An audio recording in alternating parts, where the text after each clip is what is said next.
kejanggalan-kejanggalan pasti ada, Pak. Di mana kejanggalannya? Coba. Contohnya Yesus disalib, mati, meninggal, oke, untuk penebusan dosa. Analoginya gimana, Bang? Oke, baik. Saya kasih jelas ya. Nanti satu, ya banyak ya. Satu-satu dulu. Pertanyaan. Oke. Nah, maksud saya masih banyak pertanyaan-pertanyaan yang menjanggal di kepala. Tapi kan satu-satu dulu. Mau kita selesaikan? Boleh, siap. Oke. Siap. Tadi abang bilang konsep penebusan dosa itu nggak masuk akal, betul? Ya. Oke. Kalau misalnya itu ada dalam agama Islam gimana? Langsung tiba-tiba masuk akal. Coba abang jelasin gimana? Sepengetahuan seilmu saya. Jadi Bang, orang Islam sering ngejek itu Bang. Iya, orang Islam sering ngejek ke bawah katanya.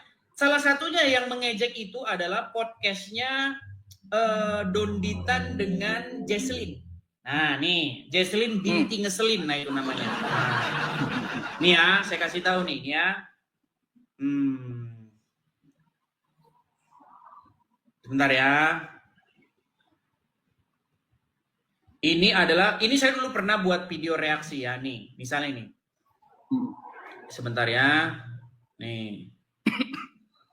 Barang yang terlalu mudah dijanjikan. Pinjol gampang nggak persyaratannya? Sebentar ya. Ini Jesslyn, dia kan seneng ngomongin Kristen ya. Nih, sebentar ya. Aduh, saya belum siapkan videonya. Tapi Jesslyn pernah ngomong gini waktu dia bikin podcast ya. Sebentar ya. Sebentar. Pelan-pelan, sabar ya teman-teman ya. Saya cari ini videonya Jesslyn, di mana Jesslyn dia podcast barengan Donditan. Sebentar ya. Apa ini? Butuh waktu berapa lama sih Jesslyn Thea Lestari untuk menjatuhkan pilihan terbaiknya kepada Islam?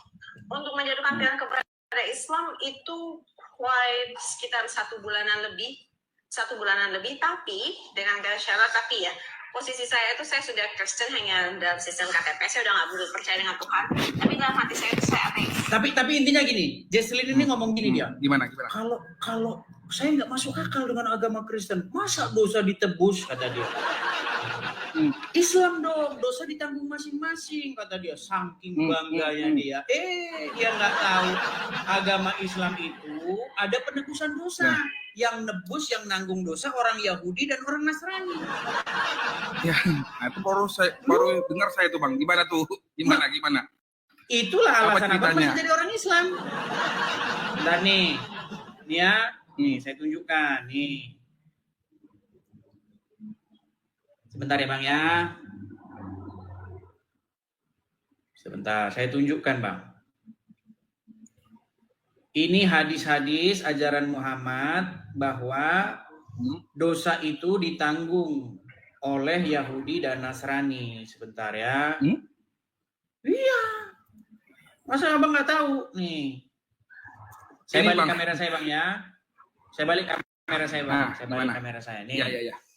Nih saya tunjukkan hadisnya ya. Nih. Nah, ini Bang hadisnya. Kelihatan hadis. Nah, nih. Ini tertulis di dalam hadis riwayat Muslim nih. Pada hari kiamat kelak Allah Ta'ala akan menyerahkan seorang Yahudi ataupun seorang Nasrani kepada setiap orang Muslim. Kemudian Allah Ta'ala akan berfirman, inilah penebusmu dari siksa api neraka. Jesslyn kagak tahu ini. Dengan bangganya dia bikin podcast. Ajaran penebusan dosa nggak masuk akal. Ternyata ada di Islam. Itu hadis Bang ya? Iya dong. Riwayat Muslim ya? Iya, banyak Bang, bukan 1-2 Bang. Hadis ini banyak dan saya pastikan hadis ini sahih. Saya kalau ngomong nggak asal-asalan Bang. Mabes Polri memantau saya ini. Saya tahu orang Mabes Polri lagi nonton tuh mereka tuh. Tuh lagi nonton kan. Saya nggak asal-asal ngomong Bang. Nggak asal-asal ngomong. Nah, lalu bagaimana konsep penebusan di dalam Kristen? Gini Bang. Gimana? yang membenarkan, yang menebus, itu nggak boleh dia sendiri punya hutang, punya kesalahan. Kita ini kan bersalah. Ya. Betul nggak? Kita ini kan melakukan dosa. Ya. Sebuah manusia itu berbuat dosa. Betul? Makanya semua manusia itu harus mendapatkan ganjaran atau penghukuman. Nah, di dalam kekristenan tuh konsepnya sederhana, Bang. Gini, keadilan Tuhan tuh begini. Karena satu orang, Adam yang pertama, itu berbuat dosa, maka akibatnya itu semua orang itu menjadi kena imbasnya, kena dampaknya. Dosa itu telah menjalar kepada semua orang. Akhirnya saya, Anda, teman-teman kita, semua berbuat dosa. Kemudian ada Adam yang kedua, yaitu Yesus. Yesus itu Adam yang kedua di dalam Bible. Manusia yang kedua, karena manusia yang pertama itu gagal. Gagal dia. Nah, manusia yang kedua berhasil. Dia tidak melakukan dosa. Nah, makanya kami ini, Bang, kami ini ditebus itu dibenarkan oleh karena Yesus. Makanya darah Yesus itu membenarkan kami. Jadi, ketika kami berdiri di takhta pengadilan, bukan kami lagi yang dilihat, tetapi Yesus yang berdiri di hadapan kami. Makanya Yesus itu sebagai juru selamat, penebus dia itu. Dia yang membayar karena dia tidak bersalah. Yang membayar itu nggak boleh punya salah, gitu. Oke. Ini Bang, dari pernyataan Abang ini kan ada timbul pertanyaan lagi jatuhnya. Apa itu? Silakan. Apa itu? Kalau begitu, contoh nih, seandainya seorang Kristen nih berbuat maksiat dengan sadar, dengan secara sadar gitu. Berarti itu ditebusnya melalui darah Yesus gitu. Iya, tapi dia harus bertobat loh, Bang. Gini, saya kasih tahu. Ini yang dikatakan Bible ya. Kamu sudah dibayar bukan dengan emas, bukan dengan perak, tetapi dengan darah yang mahal. Nah, barang siapa yang sudah dibayar, maka dirinya itu bukan punya dia lagi. Makanya kami ini setelah kami dibayar, ditebus, tubuh kami bukan punya kami lagi, tapi punya Yesus. Nah, ketika kami milik Yesus, maka kami melakukan apa yang Yesus inginkan. Gitu, Bang. Sama, Bang. Sama ketika perempuan bukan milik Anda, ya kan? Dia bebas melakukan apa saja yang dia mau. Tetapi ketika dia milikmu, maka dia harus hidup sesuai dengan aturanmu karena dia sudah menjadi milikmu, sudah menjadi istrimu, kan gitu. Waktu dia belum istrimu, dia bebas mau jalan sama teman-temannya. Saya mau main outdoor, coy. Saya mau ke diskotik dulu. Gini, Bang. Enggak apa-apa. Tapi ketika dia sudah menjadi istrimu, milikmu, maka dia hidup sesuai dengan apa yang kamu pegang kuasa sekarang. Kita pegang perintah. Nah, seperti juga kekristenan, Bang. Ketika kita masih berdosa, kita menjadi hamba dosa. Tetapi ketika kita sudah dibayar oleh Yesus, kita menjadi milik Yesus. Makanya Yesus itu sebagai Tuhan kita, sebagai Tuhan kita. Seperti itu. Iya. Makanya saya kalau sampai saat sekarang, walaupun Abang jelasin begitu, masih logikanya masih belum nyampe sih ke otak saya, Bang. Pura-pura nggak paham, Bang. Makanya gini, Bang. Di Islam itu jelas, Bang. Dosa kita ya dosa kita yang menanggung, Bang. Bukan tadi Yahudi yang nanggung. Enggak. Makanya ini Yahudi yang nanggung. Makanya itu saya baru dengar itu, Bang. Iya, karena itulah Abang masih Islam. Mana sih? Seandainya Abang belajar agama Islam dalam satu malam saja, Bang, ya. Pasti Abang nanti meninggalkan agama Islam. Nih, ini banyak hadis-hadisnya nih. Saya tunjukin lagi, Bang. Nih, bukan cuma satu dua. Nih, saya tunjukin lagi nih. Nih. Saya baca nih, Bang ya. Nih. Ini hadisnya nih, Bang. Nih. Ya, ini sumbernya nih. Hadits.com. Ya, pada hari kiamat nanti Allah menyerahkan seorang Yahudi atau Nasrani kepada setiap muslim, lalu Allah berfirman, inilah yang menjadi tebusanmu dari neraka. Nih, saya bacakan hadisnya nih.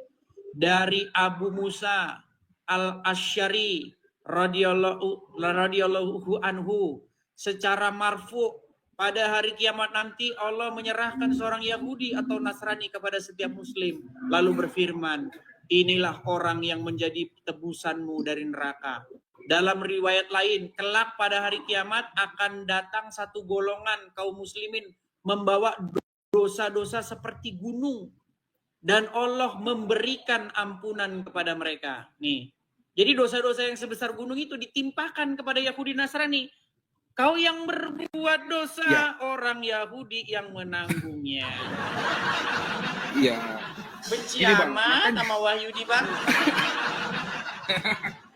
Apa salah Wahyudi, Bang? Heran saya.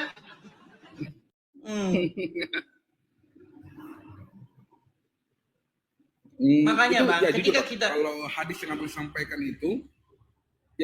sampaikan itu, jujur aku baru dengar dan baru lihat, gitu. Iya, Sudah seperti saya bilang, 34 Bang. tahun umur aku, nah gitu. Baru saya lihat dan baru saya baca itu dari Bang Edi sendiri. Betul. Gitu. Karena Betul. Makanya saya bilang gini, Bang. kita diajarin di Islam, Bang, nih ya, kita diajarin dari lahir sampai saya sekarang ini, diajarin itu, ya dosa kita yang menanggung. Nggak ada cerita itu, kita berbuat, kita yang menanggung gitu. Ya, Kalau mau jadi gini, Bang. bertaubat, boleh gitu loh. Ya, jadi gini. Ketika Anda menonton channel saya satu kali, memang seperti itu, Bang. Memang Anda kaget, marah, ya berkecamuk perasaan Anda. Tapi nanti kedua Aku sih kalinya nggak kaget abang sih, Bang. penasaran. Abang nanti penasaran, cari tahu ini bener nggak sih yang dibilangin orang ini.